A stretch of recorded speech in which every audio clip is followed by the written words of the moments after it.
Football বিশ্বকাপ মানেই কেবল মাঠের পায়ের জাদু কিংবা গোলের আনন্দ নয়, এর পেছনে জড়িয়ে থাকে ফুটবলের নিয়ন্ত্রক সংস্থা ফিফা, আন্তর্জাতিক ফুটবল অ্যাসোসিয়েশন বোর্ড এবং বিশ্ব ডোপ বিরোধী সংস্থার একগুচ্ছ কঠোর নিয়মকানুন।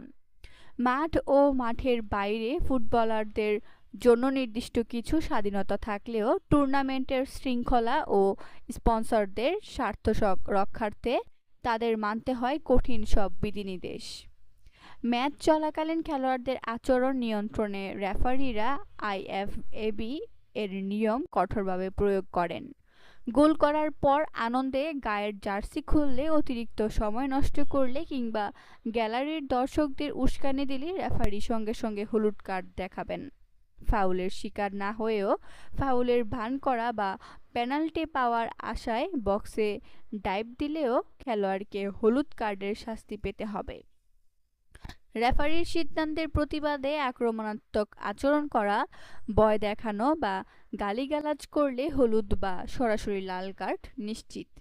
টুর্নামেন্টের আলাদা দুটি ম্যাচে দুটি হলুদ কার্ড পেলে পরের ম্যাচে ওই খেলোয়াড়কে বাধ্য হয়ে দর্শকের সারিতে বসতে হবে।